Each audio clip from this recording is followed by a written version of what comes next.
Salve, muito boa noite. Nós estamos aqui no Frente a Frente falando de política. Você sabe que política muda a sua vida, né? É o que define a escola do seu filho, a sua alimentação, a sua casa. E por isso, diretamente daqui dos estúdios da Rede Vida em Brasília, chamamos sempre políticos para falar. Hoje nós vamos da política da veia, que é o professor Paulo Kramer, que está acostumado aqui a lidar com os bastidores da política, é consultor de partidos políticos por aqui, professor da Universidade de Brasília, enfim, uma pessoa que sempre conviveu com política por aqui. Professor, numa conversa que eu tive com a Regina Duarte, quando ela foi nomeada para a secretaria, acabou não assumindo, né? Eu disse a ela, olha, cuidado, que isso aqui, Brasília, é uma máquina de moer reputações, né? O que está acontecendo com os ministros aqui, com os ministros da Educação e outros secretários que estão sendo demitidos e saem de uma maneira meio complicada? O que está acontecendo? Você tem razão, Brasília é uma fábrica de moer reputações, mas veja só uma coisa. O MEC, infelizmente, que a minha área na educação, foi um partido muito maltratado nesse governo. Eu acredito... Não, o Ministério. O Ministério. O MEC foi um ministério muito maltratado. Ao contrário do Ministério da Saúde, que houve um monte de pipocos iniciais, mas parece que com o Queiroga acertou a mão, né? E a prova disso é que nós estamos aí com a vacinação, não é? Nós estamos aí acabou a emergência nas UTIs. Mas não é que no MEC não é uma resistência, um cerco, não, a resistência interna da máquina? O MEC, eu vou dizer para você, é resistência da máquina, é resistência da máquina. É o que eu chamo do deep state educacional. Mas é resistência da máquina, o ministro ser gravado dizendo, olha, eu vou atender aqui primeiro os políticos, depois já me disseram que a minha prioridade, o presidente já me disse que a minha prioridade tem que ser os pastores.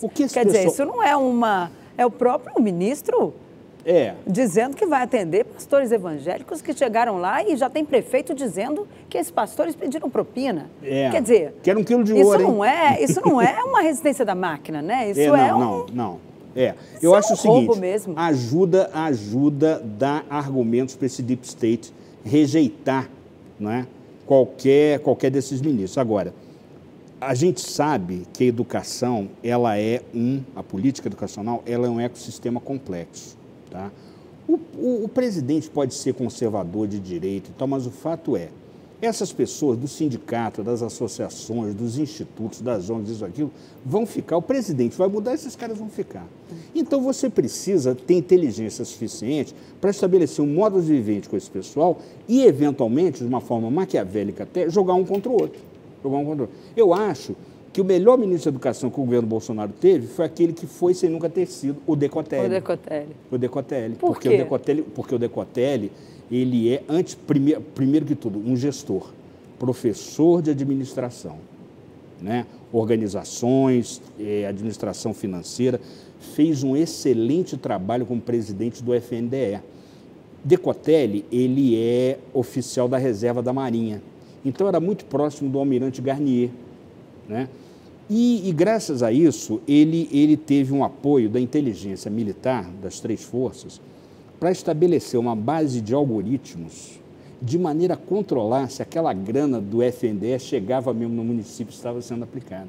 Isso foi uma baita inovação. Eu não sei, porque logo depois que ele caiu do FNDE, entrou lá um apadrinhado do ex-presidente da Câmara, Rodrigo Maia, quando o governo ainda achava que podia, né, fazer a paz com o Rodrigo Maia. Mas eu não sei se ele continuou. Aí o Decotelli, quer dizer, de uma forma assim humana, demasiado humana, não é? Ele resolveu enfeitar o currículo dele, né, que não precisava, porque já é um currículo excelente, né? A credencial maior dele era ser um gestor, saber gerir, não é?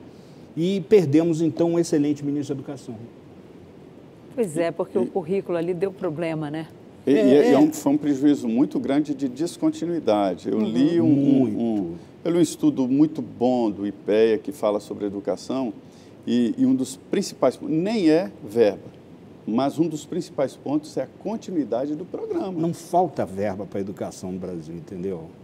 É claro que a gente sempre pode melhorar, né? mas... O estudo comprova isso. A gente sempre... O problema é a gestão. Os estados. Olha aqui, já dizia Roberto Campos, né, entre outros, o problema do subdesenvolvimento é um problema gerencial, não é de falta de recursos, é má aplicação dos recursos. Pois é, e a educação, além, evidentemente, de verbas, né, que tem que ter um salário bom, tem que ter comprometimento, tem que ter um programa com vistas ao futuro.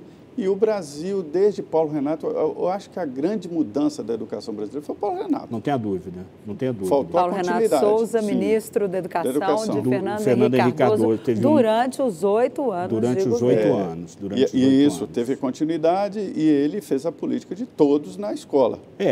Aí, o prosseguimento, que é a qualidade, aí caiu. A universalização quantitativa, né, do ensino fundamental, ele conseguiu, foi uma meta vitoriosa. O Brasil levou 500 anos até Paulo Renato. Né? Espero que a gente não leve mais 500 daqui para frente, para ter qualidade do ensino. Exatamente. Isso. Aí, depois de todo mundo na escola, faltou a qualidade, né? Claro. Faltou a perseverança na política. E por que patina tanto a educação brasileira? Na Constituição está a garantia de verbas para a educação. Tá, mas como a gente viu, como a gente sabe, verba não é tudo, né? Você tem que saber como aplicar a verba. Olha, é uma coisa complexa. Existe aí, falar um pouco do deep state da educação no Brasil, né? É um bloco, não é, formado por... começa tudo ali na Faculdade de Educação da Unicamp, que forma a maior parte dessas cabeças aí. Então, a gente sabe que aquilo é esquerdista, gramsciano, então não vamos nem entrar muito nesse mérito. Aí, ali... Ninguém vai mudar isso. O sujeito... E dificilmente você vai mudar isso, né? A não ser que, sei lá, você tenha uma mente iluminada empresarial e fala assim, eu vou fazer uma faculdade de pedagogia alternativa de boa qualidade do Brasil, né? E vou dar bolsa para quem não pode pagar, né? Então, assim, dali bifurca. O sujeito sai de lá, ele, na verdade, trifurca. Ele vai para a sala de aula, ou ele vai para a burocracia, na Secretaria de Educação ou no MEC, não é? Ou então ele vai para o sindicalismo. E essas posições são intercambiáveis ao longo do tempo, né? Então é aquela história, você tem que conviver com esse pessoal. O presidente vai chegar, o presidente vai sair, eles vão continuar lá. Então não adianta você travar uma cruzada ideológica, entendeu? Porque não... E esse foi o erro do governo? Foi travar uma cruzada ideológica ali naquela Eu área? acho que sim. Eu acho que, assim, chamar atenção para o problema do deep state educacional foi uma coisa importante.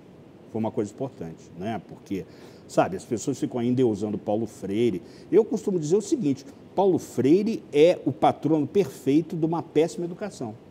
Né? Só podia ter o Paulo Freire. A educação do Brasil é tão ruim que só mesmo um cara como Paulo Freire para ser o patrão. Estamos falando de qualidade de aprendizado, né? Entendeu? Então, o Brasil tem escolas, todos na escola. Sim. O que estamos discutindo é a qualidade. Não, e depois é o seguinte, a gente tem histórias de sucesso. Que eu acho que tem que medir por aí. Não, e outra coisa, a gente tem histórias de sucesso em algumas escolas, quase sempre é uma variável que está ligada à qualidade do diretor ou da diretora. Isso.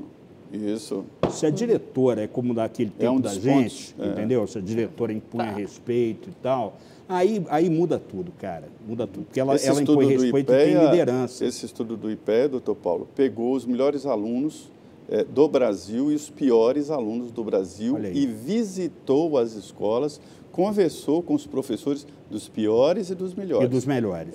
Conversou com as professoras, com os diretores e concluiu, é isso aí que eu estou te dizendo, um projeto de continuidade e um comprometimento de todos, do diretor, dos professores e premiação para os melhores, professores e diretores. É isso Inclusive, essa premiação é fundamental. Chegou à conclusão que uma escola em Sobral, interior do Ceará, excelente. Tem alunos em qualidade equivalente às melhores escolas do Rio de Janeiro e São Paulo, que pagam 6 mil, 7 mil por mês. É isso aí. Por falar em estudo, eu queria mudar um pouquinho, voltar para o nosso assunto política. Saiu um estudo hoje da Action Relações Governamentais, que diz o seguinte, em 2015, a maioria dos projetos de lei aprovados, que viraram lei, 54% eram de autoria do Poder Executivo. É o grande legislador. Agora, esse número se inverteu. Hoje, mais de 50% é de autoria, somando ali Câmara e Senado. né? Ou seja, a gente está chegando num momento em que há um deslocamento de poder, conforme me explicou o João Henrique Rummel, que é o diretor dessa consultoria de relações governamentais, a Action Relações Governamentais. E ele me explicava o seguinte, olha, o lobby agora vai ter que mudar, vai ter que ficar no Congresso, porque desde que as emendas se tornaram impositivas e o Congresso é obrigado a executar, o Executivo é obrigado a executar cumprir aquelas emendas dos parlamentares, o poder passa para o Legislativo. Claro. É lá que, por exemplo, os diretores de escola, os reitores, vai ter que estar lá, olha, em vez de ir lá para o Ministério da Educação ou para o Ministério da Saúde, isso vai ter que se deslocar para o Congresso para pedir para os parlamentares e os líderes colocarem ali as suas prioridades. É isso mesmo? O senhor sente que há essa mudança? Chegamos já nesse semipresidencialismo prático, aí na prática, né? Porque todo mundo fala, tem que vir um semipresidencialismo. Mas já estamos nele na prática? Denise, eu acho que este é mais um aspecto positivo da era Bolsonaro. Um legislativo que finalmente está legislando. Né? Eu acho saudável, acho positivo. A gente pode lembrar aqui que o presidencialismo raiz, que é o presidencialismo dos Estados Unidos, ali o presidente não pode nem apresentar projeto de lei. Imagina a proposta de emenda à Constituição. Como é que ele faz com a base dele? Ele lança uma proclamação presidencial, um documento do Executivo, dizendo assim, olha, seria bom que o Congresso se preocupasse com isso. Aí a base dele vai e faz os projetos, né? Então, eu acho que essa divisão dos poderes, o fortalecimento do legislativo, é uma coisa importante e positiva. Por quê? Porque, queiramos ou não, o legislativo é o mais democrático, o mais aberto e o mais desarmado dos poderes. Não é? O legislativo, para mim, é povo na veia, com todos os defeitos que o legislativo tem, que o povo também, e do povo todos nós fazemos parte. É interessante que essa visão da Denise, ela é real demais. Chega ao ponto de prefeitos irem a ministros pedir dinheiro e não vai para o Congresso, que lá é que está a força. Mas essa é uma mudança que o senhor citou muito bem aí do Bolsonaro. Ele disse para o Congresso, exerça a sua competência de votar. E eu fico aqui de vetar ou não. Exatamente. Cada um no seu quadrado. E isso foi bom? Foi positivo?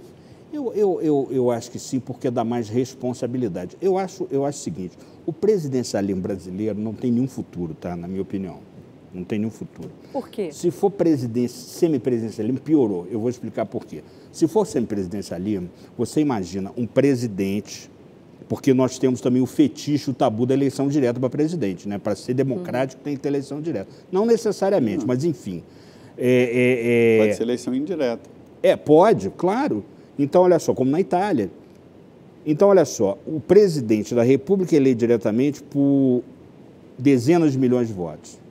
E aí, o primeiro-ministro, não chefe de Estado é o presidente, chefe do governo, né?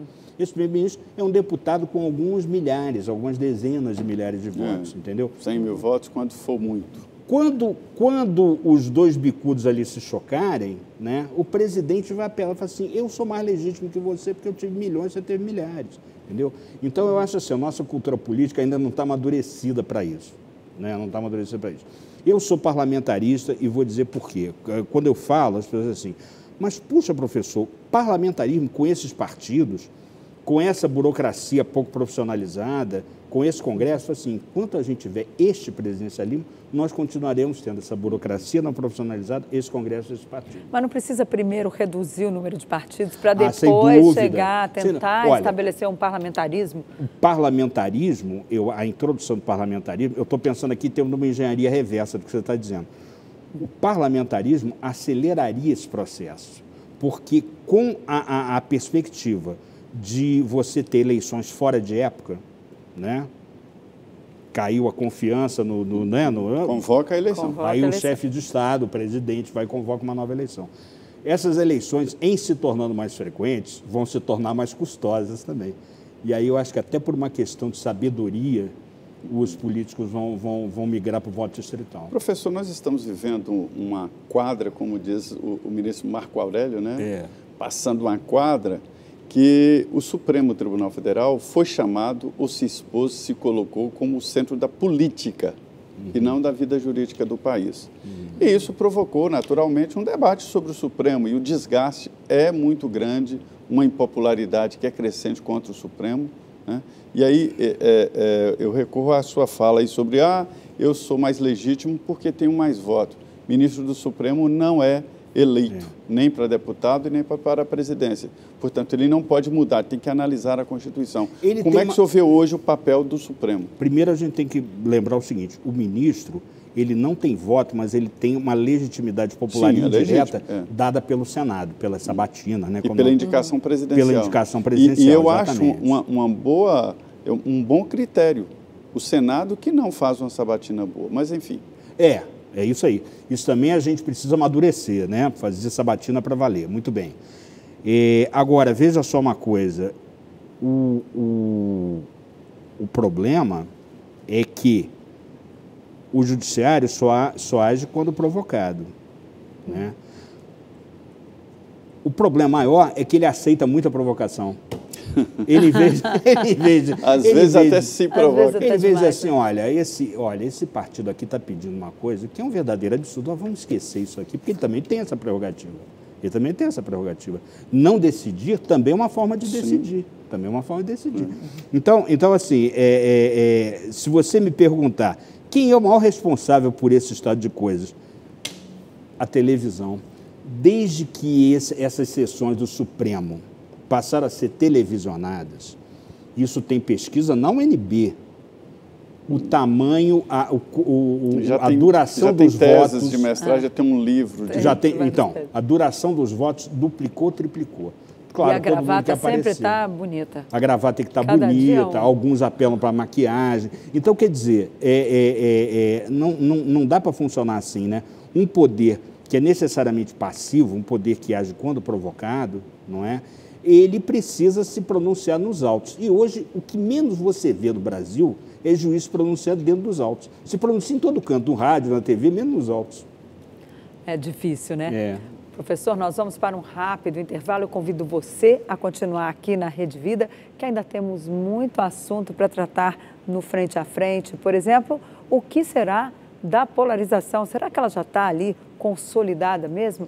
Como é que a ciência política vê essa polarização? Voltamos em 2 minutos com essa e outras questões para serem respondidas aqui para você.